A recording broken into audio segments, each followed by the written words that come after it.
Hi, everybody. I'm Lauren Zuza. I'm the webmaster and communications director here at FAR. Hopefully, you've seen some emails from me. Also, I'm also the staff liaison for the Technology and Communications Committee.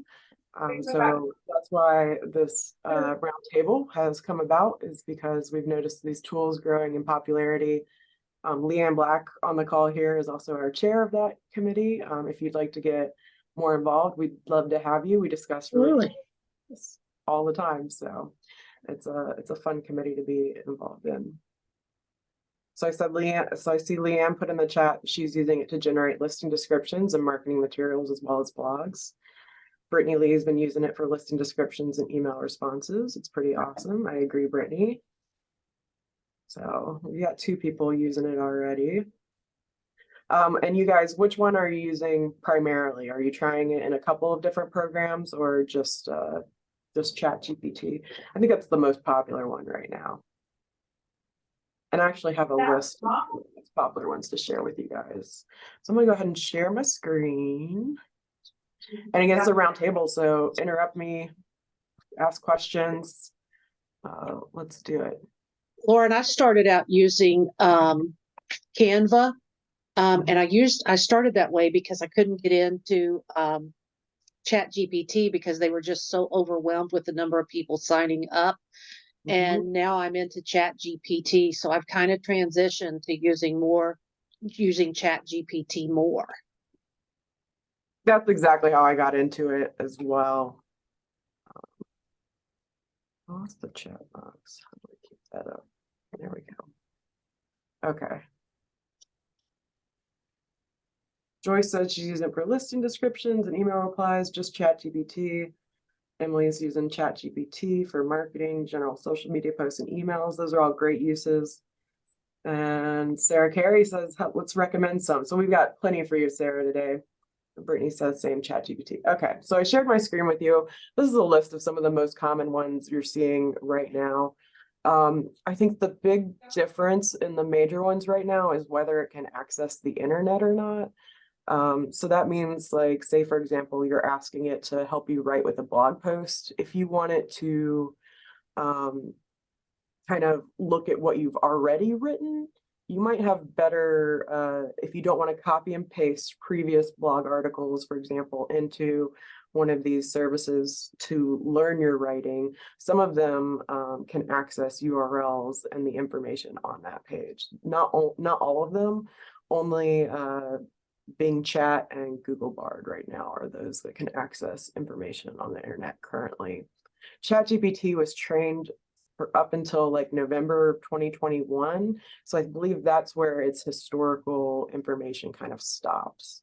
So that's some of the differences there for you. And I do have, I've got each of those, I've got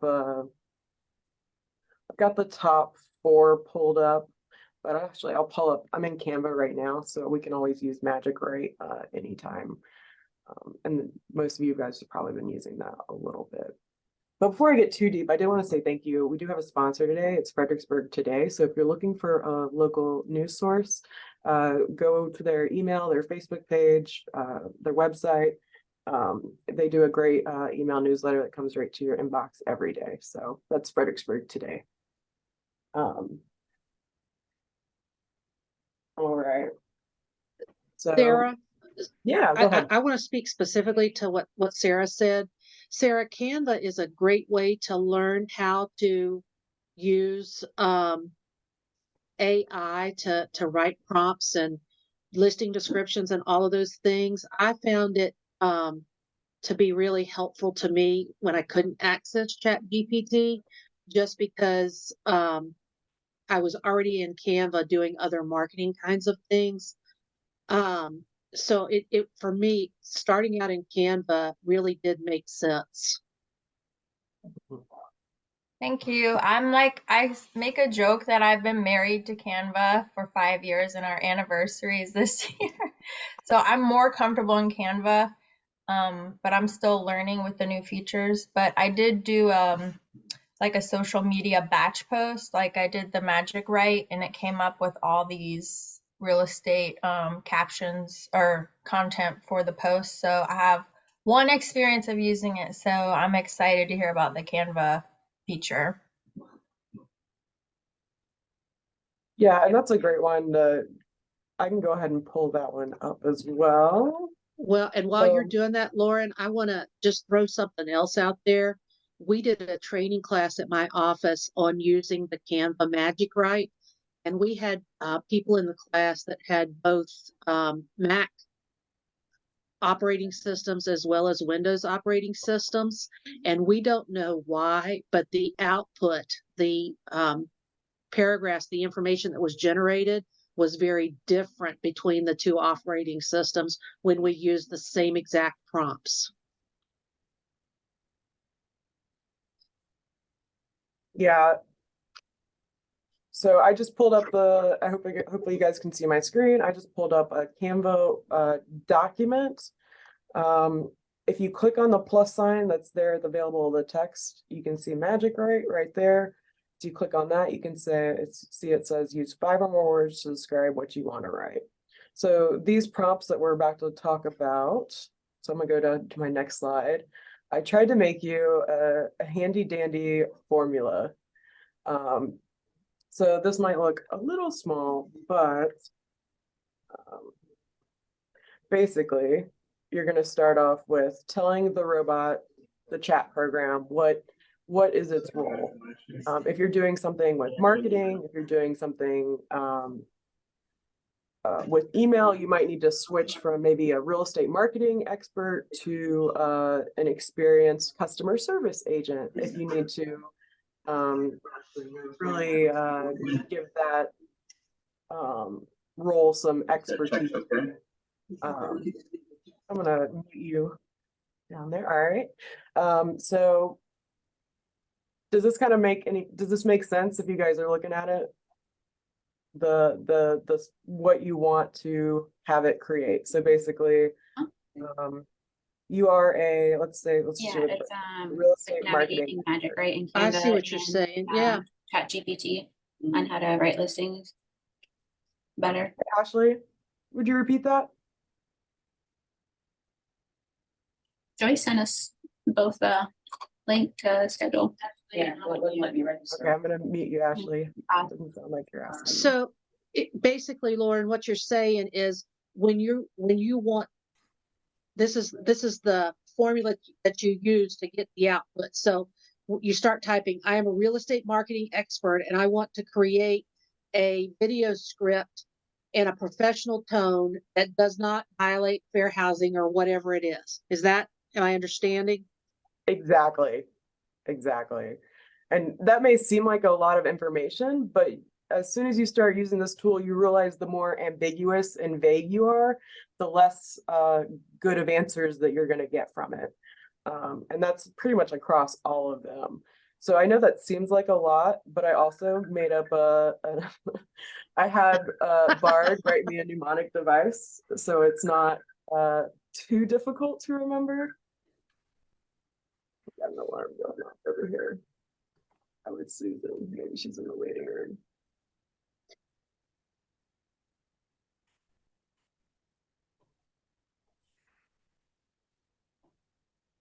But okay, so you guys can see that the role, act, number, result, tone, and modifier really adore nifty, remarkable teaching methods. It doesn't roll off the tongue necessarily, but this is a nifty, remarkable teaching method. So hopefully that helps a little bit. But basically the role, act, number, result, tone, modifier translates into that. So on my next slide, actually, I did include some tips for writing these, and they kind of go in line with that formula, the be clear and specific, provide context, use natural language, and test and iterate. Like, don't be worried. Like, you're not going to break any of these systems. The worst thing you might do is say that it can't do that, whatever you're asking it to do. Some of them do get really kind of closed up if you start to put in political topics, or sometimes it won't do things if you're asking it to access like URLs that are behind paywalls and things like that. It won't really do any of that for you. Hey, Lauren, Yes. can I jump in and add another tip? Yes, please. Just wanted to, when you go in and you're utilizing ChatGPT in particular, you want to look at each one of those chat sessions as an individual conversation. So in other words, if you have an account, you don't have to, it could be free, but you create an account, you go in, when you go back in the next time, don't start a new chat if you're trying to perform a similar function. So in other words, if I tell it you're a marketing savant and I want you to create a marketing campaign for Potomac Shores, right? Now, next thing I may want to do is generate social media post. Instead of creating another chat, I would stay in that same chat because I'm talking to my assistant about the same topic. Tell it to then create social media posts. It's going to do that based upon the initial prompt that you gave it. So you don't have to keep going back and starting the conversation over. And what that's going to do is going to train that language model, that particular chat session, to be more accurate for what you want. In general, I don't want to go too much deeper. No, that makes a lot of sense. So let's get into, let's talk about listing descriptions, because honestly, I think that's where sometimes it's hard to get a really good description that's going to make a consumer see themselves in the home. And using this tool, you can write your prompt in such a way that it really brings the story of the home together. That's why it's asking for a marketing narrative versus just a listing description, because you want prospective buyers to be able to envision themselves already in that home. And that was something pretty interesting to learn during we had a class on marketing the listing, and that was pretty good. So for example, we can copy and paste this.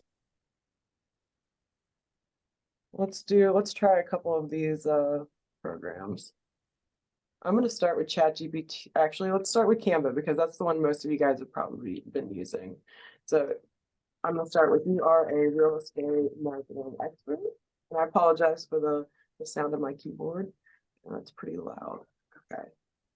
And then we're going to do, let's say someone list off some features of the home. Let's say maybe it's a corner lot, 2 bedrooms, 3 bath, stainless steel appliances, Acreage. Close to commuting options.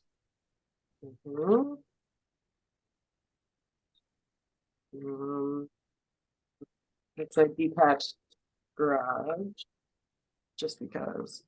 And then maybe let's put it's next to Ferry Farm. Let's see if it gives us some interesting stuff there. All right, I'm gonna hit generate, and we'll see if Canva knows where Ferry Farm is.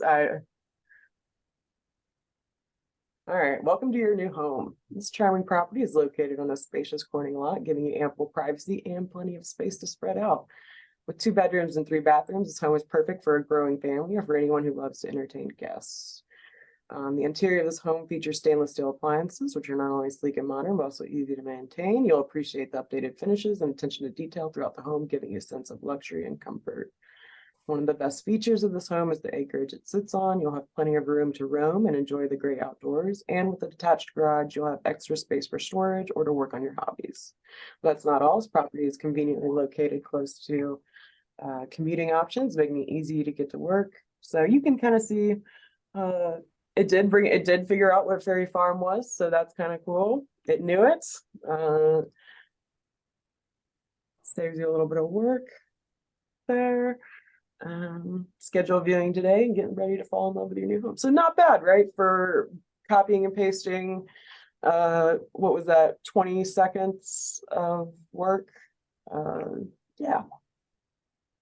And I think that speaks to the value that both you and Michael said of not starting a new chat, because if you've already got the basics in there, then you can just put the specifics of that property. Exactly. So we could continue that.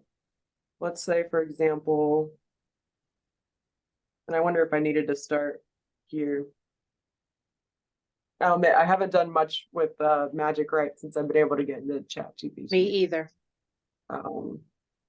Let's see, take the listing description and let's say response from above and translate, or not translate, and give me 3 30-second TikTok video ideas.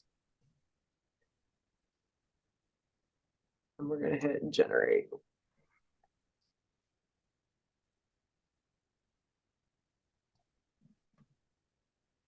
Okay, so this one might not have done a great job. And it could be because when Maybe social media posts, Lauren. Yeah, let me do that. And it could be, I have a feeling. No, okay. I wasn't sure what the green highlighting on that means, so. Okay. I'd also like to try the same prompt, but in another program, because you're gonna figure out what tones you like better in different programs. Let's look at this. All right, so let's see. This is my ChatGPT one.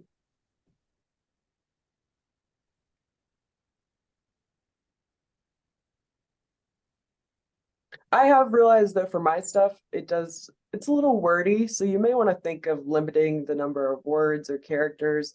Also know that it's not perfect on that. I think I've put in, give me something under 300 words, and then when I go and copy and paste it into Microsoft Word, it's like, by the way, that's like 350. And I was like, well, I guess it was better. I guess it was still more concise than what I had been getting. So if you want it to be brief, make sure you want it to be brief or put a character limit or things like that. I found that too when I was creating social media captions. Everything was just so long. Well, and to say though, it's a 2-bedroom for a growing family, it's kind of like, not exactly.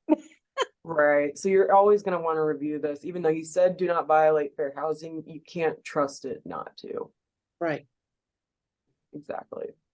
But you can see this this description is a very different style description as you start to read through. And we can put this into all the other ones too. So I'm sure you guys can see some of that. The emojis is an interesting touch. This is Bard. So let's see what Bard does. And I just pasted the same thing. I'm gonna hit submit.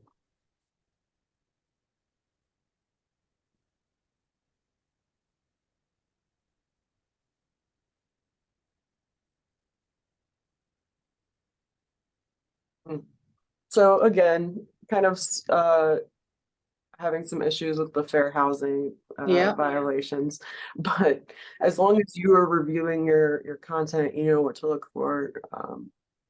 Sorry, Lauren, what did you say Bard was? Bard is Google's one, and Bard is one of the ones that Okay. can access the internet. So I haven't tried this, but you could very well put in a URL of if you have one for that particular listing. I might be able to access the information on that page if you weren't looking to type out some of the features there. So Lauren, based on the two that we've already seen, it took a little longer for Bard to generate the information. Is that because it does have access to the internet? Is that part of the delay? That's a good question. It could also refer back to how many people are using it currently. There's no real way for us to tell. Even though it took a couple more seconds, I don't think I would really ding it on that. It wasn't like we were waiting for 5 or 10 minutes for it to generate anything. But that is a good question. I haven't used it yet. Is it a premium product with Google? No. Okay.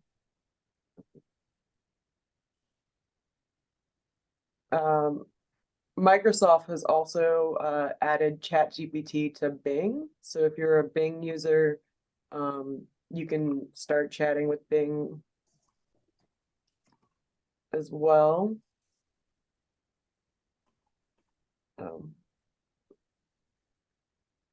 There we go. So it's down here at the bottom. So let's give it a shot.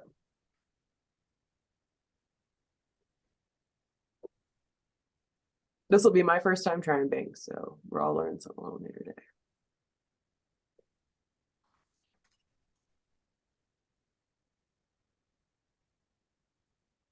Definitely seems the most concise so far, but let's see. Listen, do you know what I like about this one? I like how it's bolding the words that you put in your synopsis Yeah, to show that it's using them.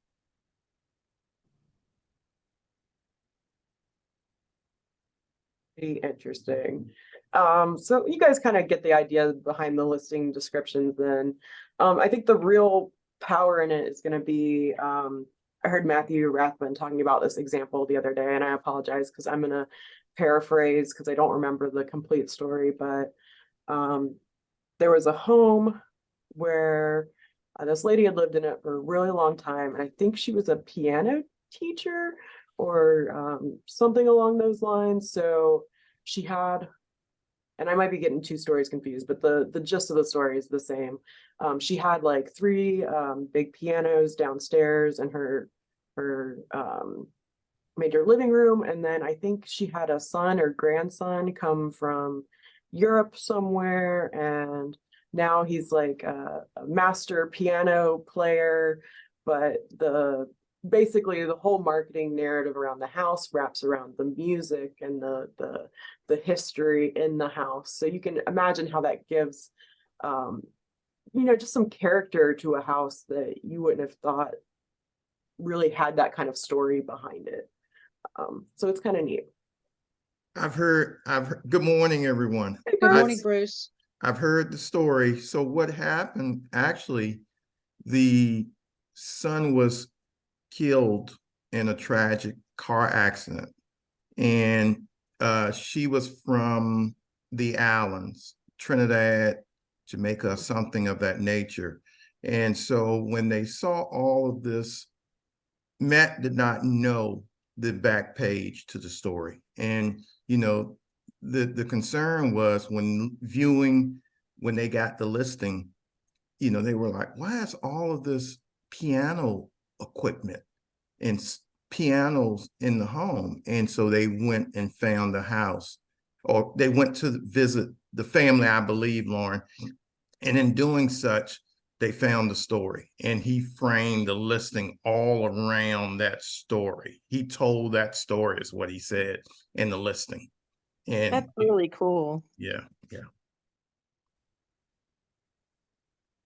Yeah, just definitely one of the many ways you can elevate your listing and in the eyes of consumers. It's interesting that you guys say that. I have a new listing. It's in coming soon status. And one of the things I learned when I was doing the tour of the house is that, and so the house is shotgun style. In other words, it's placed on the lot sideways. And so you enter and you have a living space in the kitchen, and then you have a hallway. And there have been 2 additions onto the house. And so you have that front living space with 1 bedroom and a bath. And then you have an addition where they put a family room, a connecting bathroom, and another bedroom. And then off the back, they put a primary suite. Well, that middle section of the house was used for a daycare center. So they had family living up front, and then they had the daycare part of it. And then an elderly relative was occupying that owner suite in the back of the house. Just to hear the stories are so cool. Yeah. I'm gonna need that listing for a potential buyer.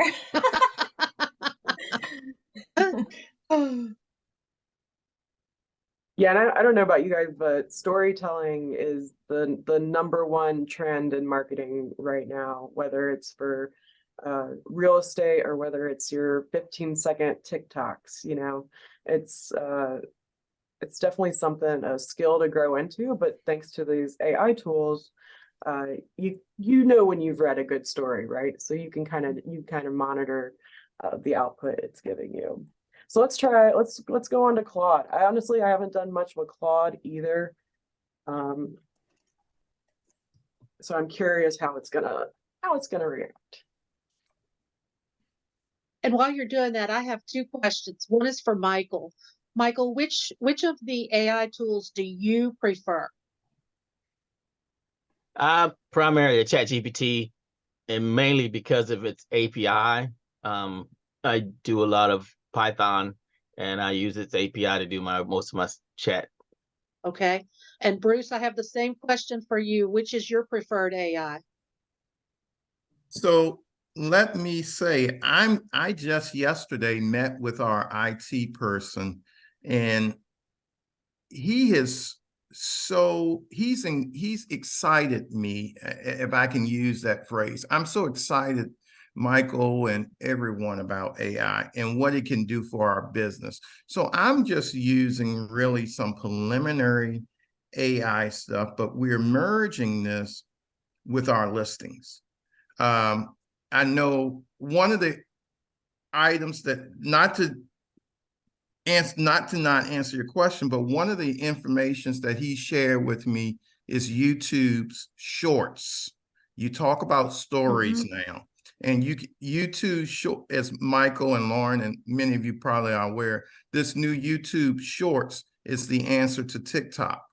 And so we're really going to begin to roll out more YouTube shorts. But what I'm hoping to do is combine some of this AI stuff for market data. We have a listing coming up in an area in Richmond called Churchill, extremely popular area near the MCV Medical College. And so we're going to try to use this AI technology to really get some information out here about this listing. And then I'm going to combine it with the YouTube shorts because I'm not on TikTok. And I'm going to use that YouTube shorts, where there are not a lot of realtors doing a lot on YouTube shorts as of yet, but I'm combining that with my YouTube page to help me as well. Thank you, guys. A quick question. I mean, specifically with the way that this one popped out, how often with people that are using the AI stuff are you having to edit, and how much are you editing? For example, this one's talking about like ample cabinetry space. We don't know if that's in the house. Well, I mean, we do. The AI obviously doesn't, but like, you know, bathed in natural light. How many windows does this house have? We didn't put it in. Is it to the point where there's so much editing after the fact, or in order to avoid that, there's so much input you have to put in the prompt? Is it saving time, or is it better just to write the thing yourself? Where you're kind of going to come up with which of these do you prefer? Because yeah, this one might have stretched the truth a little bit. So you would have to edit a lot more. Honestly, just about everything these put out for me, I'm editing a little bit, just because I need it to, I'm usually looking for the tone of voice that I usually use, or, I can tell when things are a little funny, like they just don't feel right, or like I wouldn't say it exactly like that. So I think you just have to be ready to edit the whole thing if you need to. But some of these had a little bit more succinct of description. Like, which one did we do first? This one.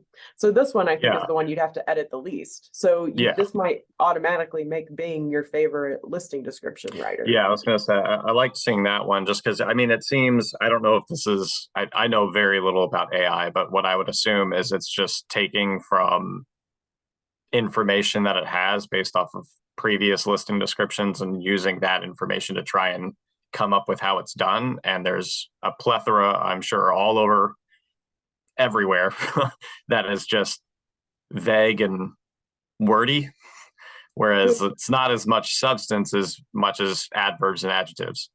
And that's where those modifiers come in too. If you really want to limit the word count, that would help out tremendously, because then it's not just making up stuff to make just to hit some random length or things like that. So I think if you were, let's see, if I were to count the words in this one, and excuse me, I'm going to do it in Word because I'm not counting words.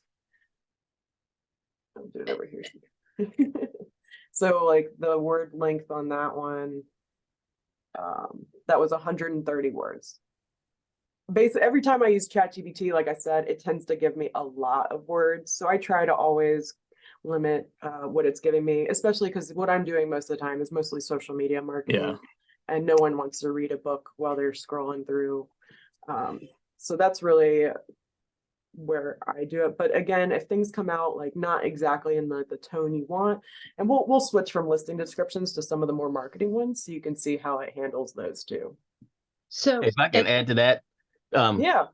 what I've done, and I've used it quite a bit, but my initial statement about using each one over and over again is they're large language models. So by you going and using them and then feeding back to the model what you like, it then gives you an output closer to what you're looking for. Like you may have a different tone of voice than I would. Some people like emojis, some people don't. If you continuously tell it which method you preferred, it's going to increasingly get better at giving you an output you want. So there's less and less editing. But like Lauren said, you always got to edit, fair housing. You want to make sure the flow is in your way. But the more you utilize it, the better it's going to get.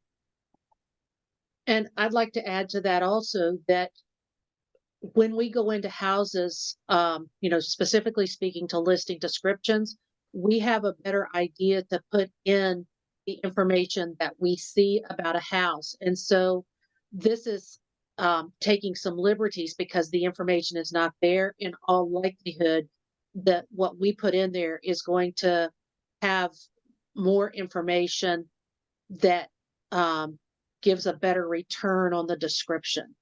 And like Michael said, I wrote the one for my new listing and I regenerated it 3 or 4 times before I came up with what I thought was the better option of all of them. I wanted to actually piggyback off of that as well. So one of the things that I've done, if you have a photography company that gives you like a single listing website, in ChatGPT's prompt, you can put the link to that actual website and say, make a listing description for this property, and then put the link. Cool. And it'll actually look at the photos and make a specific listing description for that property. And it'll it'll pull characteristics of that specific property so you don't have to edit it as much. And That's really cool. Brittany, I had a question for you regarding such, because we did some of that yesterday. And the one thing I understand from AI is text driven. Photos are not where AI currently, they're, as our IT guy was explaining to us, photos is not its strong suit. Did you find any issues relative to the photos and things of that nature? I personally did not. Like it pulled like descriptions from the actual like listing, like the number of bedrooms and bathrooms, you know what I mean? And then I don't know like what program you're using. I know ChatGPT, when I put it in, it actually pulled up pretty well, and wrote out a listing description about how like the kitchen is like, a gourmet kitchen, and it's a cozy little house that essentially had like, a fenced in backyard and a garden and all this other stuff. So as far as I know, it looked at the photos, or it like took the information from the pictures, because there was limited information on like square footage and like number of bedrooms and bathrooms. That's pretty much it. And it built the description off of the photos. So I'm not sure. Yeah. Thank you for that tip, Brittany. I'm going to get the photos for my new listing, hopefully no later than Thursday, and I'm going to try that. Yeah. It was pretty cool when I did it. I was like, you know what, let me just try it, like see if it will work. And it did. I was pretty amazed. That's awesome. All right. Does anyone else want to add anything on listing descriptions? Yeah, You guys I was want just more gonna about say, marketing? I just wanted to talk to Bruce. The when you say AI, what we're talking about here right now is ChatGPT, Bard, and such, and most of that is generally text-based AI, but there are AI models that you like Mid-Journey that is more specifically images, that creates images, and that's still AI. It's just a different language model. It was Thank really you. interesting. I've been doing some dabbling in the image stuff too. I was reading an article how the image stuff right now is not nearly as accessible as the chat information, mostly because when you think about generating images and art, you have to have some knowledge of what you're trying to emulate / what style. So like if you're trying to get a hyper realistic digital drawing in the style of steampunk or cyberpunk, or you have to kind of know what you're asking it to get. So there's definitely a little bit more research involved on the image side as you're getting started, just because some of us don't know, you can put in what type of camera the fake photo is taken on, or things like that, different modifiers that you kind of have to learn about first before you can use them, because you don't even know the terminology once you get over there. So it's just all so fascinating. So join us at the technology committee, guys. You'll be super impressed, promise. A very similar analogy was used by our IT guy yesterday. He gave the radio station analogy, but very similar to what you stated, Lauren. But Michael, thank you so much for that tip as well. All right, guys, let's swap back over to my little PowerPoint here. Scroll down to, all right, marketing prompts. So here's just a couple ideas you can play with. And I just chose some that I found online. But honestly, just goes back to that formula. What are you looking for? What tones do you want it in? And do you need it to, if you're doing something for your website, you probably want to do use good SEO practices. And that made me wonder, by the way, what are good word counts for blog articles? And I did find this great article from SEMrush, SEMrush, which is a really reputable SEO company out there right now. And they actually said there are optimal blog links for different type of content, but really what you should go by is how many words does it take to answer the person who's searching for your content's question, right? If you're answering questions, your blog links can be any length, basically. But this was some words on here just to give you an idea of, if you're looking to limit by word counts, maybe what you can do or not. So, and hopefully instead of just blog posts, you can do guides and how-tos and things like that. So those would be pretty beneficial for you in the long term. All right, going back to these marketing prompts. So I'm a big fan of, when I'm doing marketing prompts, I like options because it's going to give me different styles of content. So for example, let's try this first one, and let's try in Canva Magic Write, since we haven't done that much in Canva so far. I think that's this one. Okay, so I'm just gonna move all that, since it's kind of a separate blog. Well, maybe not. I'm gonna go to the next page. Maybe.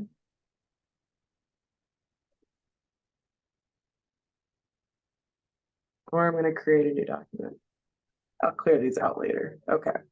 So I'm going to use Magic Write. I'm going to paste the design 5 uniques. I'm going to say ERA.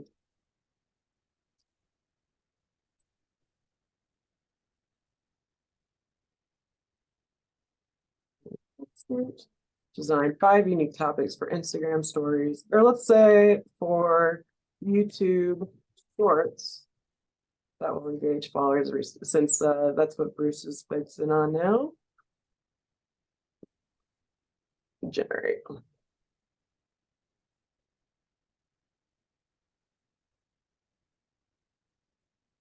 All right, 5 unique YouTube shorts. top 5 most expensive homes in blank. You choose the area. A day in the life, a behind the scenes look. How to stage your home for a quick sale. The pros and cons of buying versus renting a home, and exploring a neighborhood name. Okay, so some interesting ideas. You can always, take that a step further and see, like, write me a script for any of these. I think it's script writing capabilities are amazing. I've used them myself. So let's see. And I don't know how good Canva Magic Write is at referring to things you've already written in there. And maybe that's why I prefer the Chat GPT, because I'm never sure if once that green text goes away, if you're starting like a new topic or not. So it's worth, if you're playing with Canva Magic Write, kind of figuring out whether it does that or not. Or so. Take the first 3 topics from the previous response and write 3 1-minute scripts. All right. I think you needed to click on magic right there. There we There go. you go. Yep. All right. I didn't realize I was searching emojis. You're just not going to find one for that. Okay, so it didn't refer to the one to number 1. No, So, it didn't. Canva Magic Write may not be the greatest for that one, but I know I can do it in ChatGPT. And that's not going to work for that one. So let me go back and copy this. ChatGPT.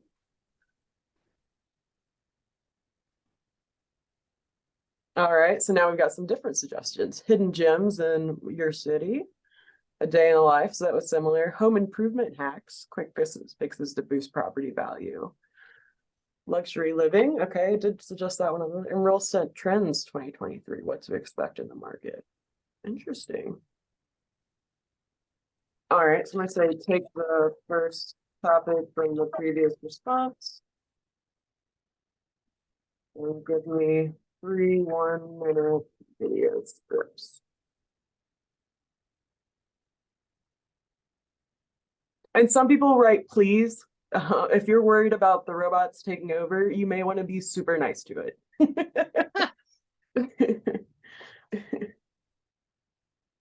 Kind of in going with what you're doing right now, let's say, kind of Michael, how you brought up staying within the same chat so that it starts to develop your tone better. When you are doing this, and let's say you're workshopping a listing description or something like that, and you're on your like 3rd output that it's put, and you're actually wanting to have it maybe go back to the 2nd output and change that a little bit differently. Is that simply just how you word it? Like go with 2nd output and adjust for this? Yeah, that's what I do. It usually works. Cool. So it gave us some scripts that start with an aerial shot of the city. Welcome to our neighborhood spotlight series. And if you guys need a good teleprompt app, we use the one called Prompt Smart. It's like $15, but it's a one-time fee. And then and you can actually read your script while you're filming it. Like if you're doing it with your phone, in front of you. Using the front camera, you can actually read your script as you're recording with it. What was the name of that app? Prompt Smart. And it might be the Pro version, Prompt Smart Pro. And that's what we use here at FAR. It's got the ability to work with our teleprompter. So what it does is it reverses the text so it gets mirrored in front of the camera. So you're looking directly at the camera. The cell phone, you're looking a little off the camera because you're reading your script, but it's still pretty good. Thank you. Now with Bing Chat and Google Bard being, I guess, internet connected, would they have a higher likelihood of having less issues with fair housing and stuff, since I'm assuming it should be able to access that information, or no? Good question. I can't really speak to how many times it's going to go off the rails on any of these programs, so I can't really answer that, but you can kind of, as you play around and figure out which one you like the best, because really the end goal, you know, these things can also analyze data. You really want to figure out which of these programs you trust, especially if you're going to be putting information into it, especially if it's not, you know, just generic information. If you get more specific, you definitely just want to figure out which one you think is going to protect your data the best, too.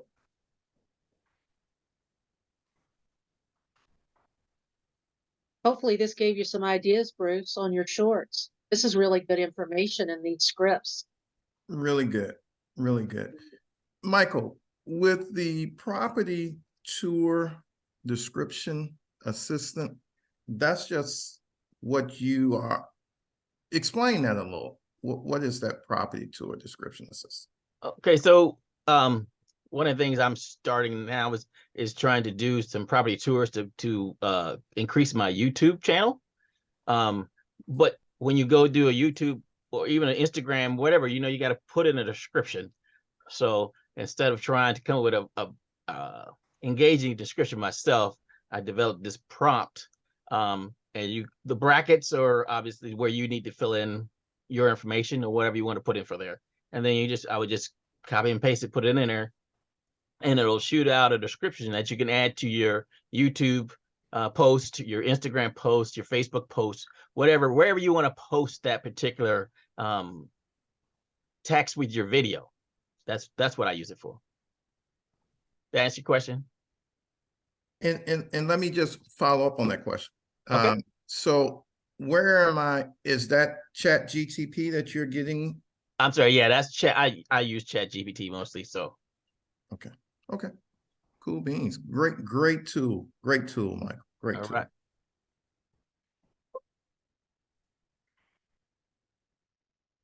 And I would say from a outsider's point of view, it feels like Chat GPT is the most robust, and maybe it's, you know, they have a free version and a paid version, and I even feel like the free version is the most robust, not compared to the paid version, but compared to the other tools out there.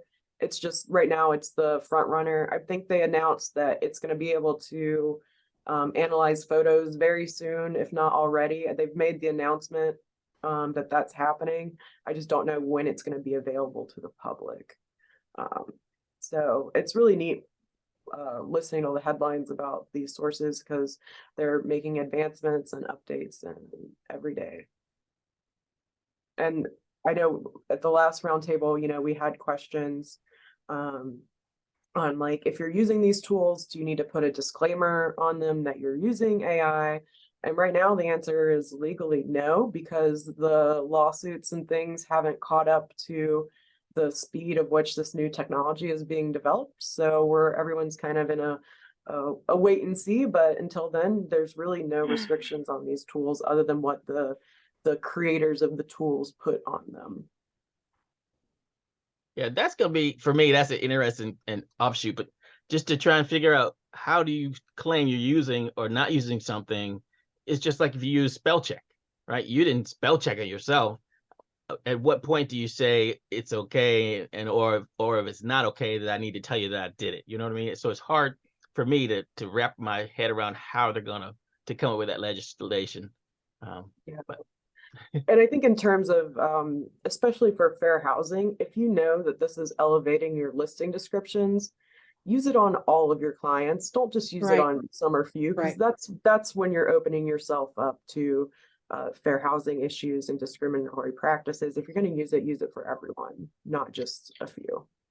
Well, and what I would say to that is, this gives whichever one you decide to use, it gives you a better way to do the same thing for everybody, because the information that you create can then be turned into templates that you use when you're sending emails, when you're doing any kind of marketing, to make sure that you have standardized what you're doing. You know, the one area that I wonder VR's public policy committee is going to address. Do we need to have in listing agreements a disclosure indicating technology that could be applied in the listing agreement? Because, you know, you get the one client that states, we've even had clients state on some of our listings that they are not in favor of comments coming back from third parties. They may agree to AVM from third parties, but the comments. So, you know, I wonder, this is a slippery slope. I concur wholeheartedly with Michael's comment about spell check, but it becomes a slippery slope, and it's onus on the national or state as a whole. And we can see how national has mocked up so many other stuff that's in the news right now. Don't even get me started. But it is, where does the onus lie? And so that's one thing that, you know, as a broker, we have to maybe, you know, be cautious, I guess it's appropriate here. And so I just don't know where we're going to go with this. The best practice for brokers to look at these types of technologies and kind of make an office policy on how they're being used, because your broker really has the say in that.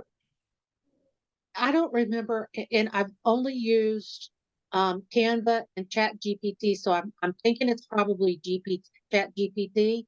But one of the two of them said something about checking for plagiarism or something. So I think that they're already starting to build in some things to help you ferret out whether you're bumping up against something you shouldn't.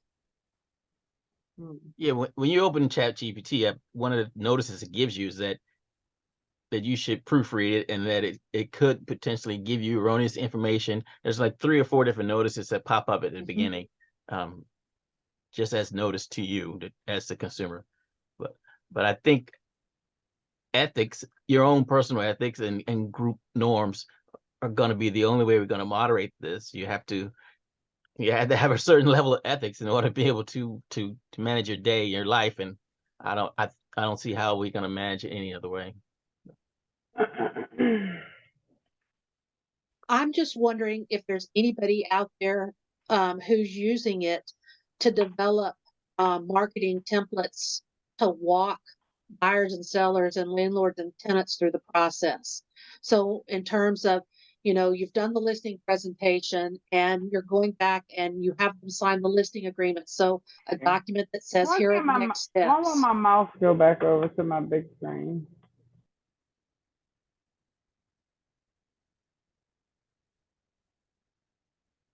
So anybody using it that way yet? Sure, huh? I think that's something that I think I'm going to be developing in the coming months. And so if anybody has any suggestions, I'm happy to hear those.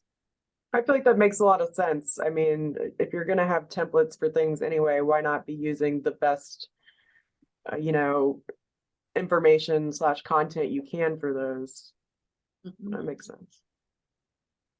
I guess I'm sure there's somebody out there. I haven't gone that road to work on those particular things. I mean, there are people doing ebooks and lead magnets and those type of things using Chat GPT.